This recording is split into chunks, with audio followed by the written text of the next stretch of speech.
اسلام آباد سے وہ کہتے ہیں سیاست میں ایک جملہ بہت مشہور ہے کہ جمہوریت بہترین انتقام ہے، لیکن پاکستان کے سیاستدانوں کی تو بات ہی کچھ اور ہے کہ 98% پارلیمنٹ کے جو ممبرز ہیں آئین کھول کے انہوں نے کبھی پڑھا ہی نہیں ہوتا، ان کو پتہ ہی نہیں ہوتا ہے کیا ہے۔ 90% کوئی بھی بل پاس ہوتے وقت اس کو پڑھتے نہیں، اس کی شکوں کا ان کو اندازہ نہیں ہوتا۔ اس سال میں بنیادی نقطہ تو جمہوریت، عوام سے بہترین انتقام ہی ہوا نا، چاہے جو مرضی بل پاس ہو یا نہ ہو۔ اچھا، پہلی بات میں اخلاق صاحب آپ کے ساتھ ایک شیئر کروں، ان کو ضرورت بھی نہیں ہے پڑھنے کی، وہ نواز شریف ہو یا کوئی اور ہو، اوپر سے انسٹرکشنز آتی ہیں، بندر کو مداری بتاتا ہے کہ تم نے کرنا کیا ہے۔ تو اگر میں اس وہاں پڑھنے نہ پڑھنے سے کیا فرق پڑتا ہے، آپ مجھے بتائیں۔ ان ٹکے ٹوکری قسم کے جو معمولی کام ہوتے ہیں، جو فیصلہ کن کام ہوتے ہیں، وہ تو اوپر سے انسٹرکشنز آتی ہیں، سوال ہی نہیں پیدا ہوتا اوپر سے یا بہت اوپر سے۔ اس لیے آپ چھوڑیں، اور میں تو اس جمہوریت پہ لعنت بھیجتا ہوں۔ یہ ویسٹرن ڈیموکریسی ہے، میں بار بار کہہ رہا ہوں، ملک کا نام اسلامی جمہوریہ، اسلام اور مغربی جمہوریت، یار وہ خدا کا خوف کرو، بات کرتے ہوئے بھی نہیں شرماتے۔ یہ تو بالکل اسی طرح ہے جیسے کو کہے اللہ معاف کرے، اللہ معاف کرے، جیسے وہ کہے کو نیک طوائف، کئی بچوں کا باپ ہی جڑا، یہ اس طرح کی بات ہے۔ یہ ویسٹرن ڈیموکریسی ہے، اسلام کا فلسفہ اور ہے۔ میں کہہ کے اب شرمندہ ہوتا ہوں کہ میں کیوں بار بار، لیکن ہر بار اگر ایک ہی طرح کا سوال آئے گا، جواب اسی طرح کا ہوگا۔ ہمارے دین میں سب سے بدتر آدمی وہ ہے جو خود کو کسی عہدے کے لیے، کسی منصب کے لیے پیش کرے۔ میں سیاسی عہدے اور منصب کی بات کر رہا ہوں، یہ یاد رکھیں۔ پولیس میں جانا ہے، فوج میں جانا ہے، وہ آپ اپیئر ہوتے ہو، ٹیسٹ دیتے ہو، باقاعدہ امتحان، بلکہ سیریز آف امتحانوں سے گزرتے ہیں، اور اس کے بعد وہ اور بات سیاسی، وہ اس منصب کے لیے سب سے بدترین آدمی ہوتا ہے۔ حضرت عمر بن عبدالعزیز کی مثال دیکھ لیں، وہ بنو امیہ سے تھے، ان کو ہم خلفائے راشدین میں شامل کرتے ہیں۔ ان کو جب اچانک پتہ چلا کہ ان کو خلیفہ مرحوم جو تھا بنو امیہ کا وہ نامنیٹ کر گیا ہے، تو انہوں نے مسجد میں اکٹھ کیا اپنا، اور لوگوں کو کہہ دیا کہ بھائی مجھے نہیں کوئی لینا دینا، تم آپ میں سے، آپ اپنے میں سے تم لوگ کوئی انتخاب کر لو، جو بندہ تمہیں سمجھ میں آتا، میرا نہیں کوئی لینا دینا، ختم۔ لوگوں نے گھیر لیا، انہوں نے کہا نہیں، عمر بن عبدالعزیز آپ ہی ہو گئے۔ تو یہ ہے ویسٹرن ڈیموکریسی میں، وہ بڑا مشہور ہے، ایک زمانے میں تھا، پتہ نہیں ہے کہ نہیں ہے، کہ امریکہ میں صدر دو قسم کا ہوتا ہے، یا پیپسی کولا کا یا کوکا کولا کا۔ اصل کارپوریٹ ورلڈ سپورٹ کر رہی ہوتی ہے، کروڑوں کیا اربوں ڈالر لگتا ہے، اور یہ ہوتا ہے، وہ ہوتا ہے، پروپیگنڈا ہوتا ہے۔ پروپیگنڈا کیا ہے؟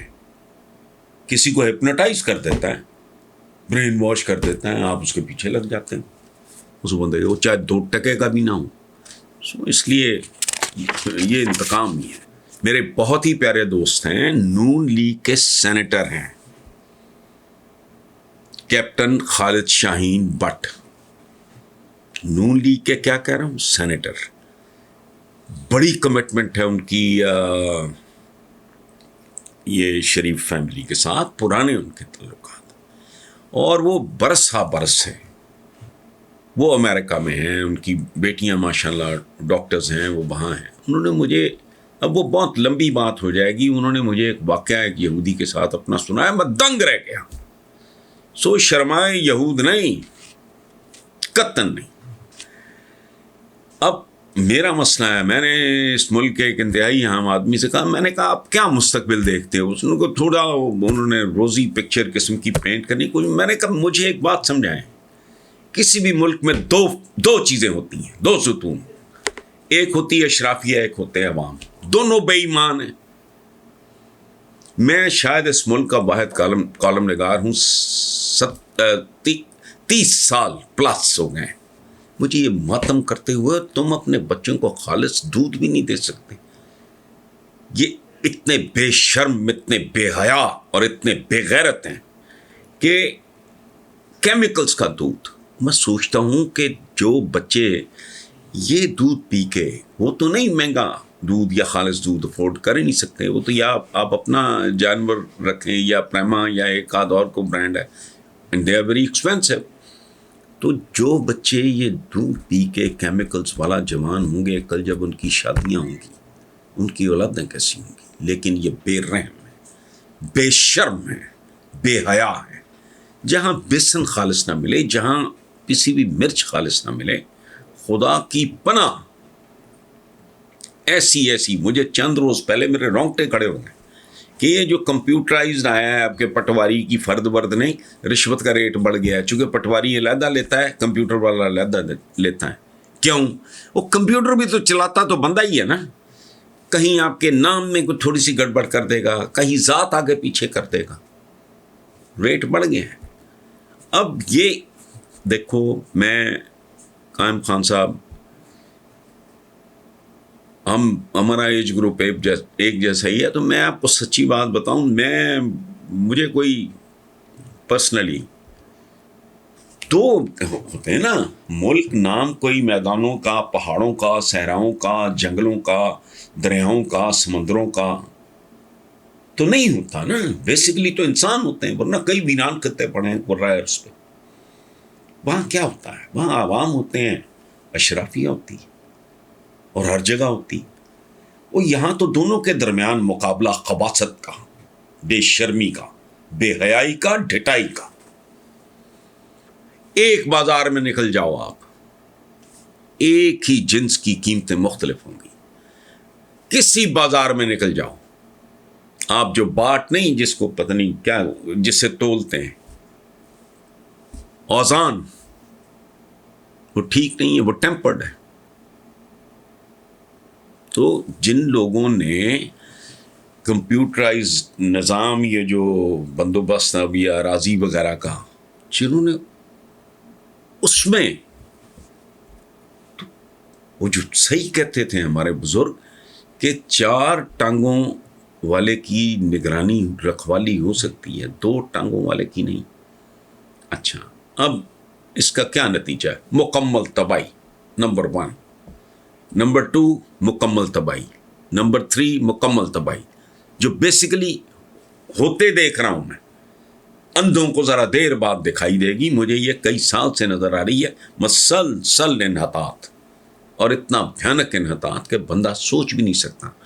وکلاء نے اپنے ججز کے ساتھ بدتمیزیاں شروع کی. اب ریسنٹلی سیشن کورٹ میں سائلین یا کلائنٹ جو بھی کہہ لو، انہوں نے ایک وکیل کا دفتر ہی اجاڑ کے رکھ دیا. مار کٹائی، مار پھاڑ. کہاں جا رہا ہے؟ بلکہ کہاں جا چکا ہے. کوئی چیز خالص نہیں ملتی. بے شرمی، بے حیائی. اسکینڈینیویا سے بھیک میں ملی ہوئی ایمبولینسز، ایک بڑے سندھ کے اہم آدمی نے ان کو ننگا کر کے ان ایمبولینسز کو سارا سامان، اے سی شیسی سب کچھ بیچ دیا. اس کے اندر مشینیں لگی ہوئی تھیں، چونکہ ان کی یہ اسکینڈینیوین جو ایمبولینسز ہوتی ہیں میں نے دیکھی، وہ چلتے پھرتے ہاسپٹل ہوتے ہیں. اس کے بعد اس نے ویگنوں کے طور پہ چلا دی. یہ بے غیرتی، بے حیائی کا عالم ہے. کراچی ہمارا سب سے بڑا اکلوتا صوفہ پورٹ سٹی، اس کے اوپر آپ نے ریلوے لائنز پہ کن بے غیرتوں نے یہ کام کیا ہوگا. ریلوے لائنز پہ مارکیٹس، یہی ہو سکتا ہے. بات آپ ٹھیک کہہ رہے ہیں. ایک حل ہے جو میں بار بار بار بار کہہ رہا ہوں، 15 سال کا جسے کہتے ہیں نا آہنی رول، بے پناہ سزائیں، کوئی معافی نہیں، اور کوئک. ادھر چوری کرے ادھر ہاتھ کاٹ دو. یہ جو پکڑا گیا ابھی کراچی میں، اربوں روپیہ نکلا ہے، مختلف قسم کی کرنسیوں کے ڈھیر نکلے ہیں، سونا نکلا ہے، پتہ نہیں کیا کیا نکلا ہے. 2 ٹکے کا وہ ایک گورنمنٹ فنکشنری ہے. تم تاریخیں دو گے اب، اور تاریخیں لو گے اور وکیل کرو گے. پہلے بھی ایک پکڑا گیا تھا کچھ عرصہ پہلے، ایک بار یہ کوئٹہ میں. اچھا، حالانکہ ہزاروں خبروں کا پتہ نہیں لگتا. ان کو فائرنگ اسکواڈ کے آگے کھڑا کرو، جو بندہ حرام کھانا یا اس ملک میں چھید کرنا چاہے وہ 1000 بار سوچے، اس کو یہ حرکت خودکشی نظر آئے، قائد اعظم کی تصویر کی توہین نہ ہو، فلاں نہ ہو، مکانہ قسم کے قانون ہے تمہارے یہاں. مت جس کرنسی پہ اس کی تصویر ہے اس کا تو لین دین تمہارا رشوت کا ہے. بابائے قوم کی تصویر کے نیچے بیٹھ کے تو ڈیلز ہوتی ہیں. کیا آپ بات کر رہے ہیں؟ بات آپ کی ٹھیک ہے. یہ میں اپنے کالم میں بھی قائم خان صاحب آپ کے حوالے سے میں یہ ذکر کروں گا.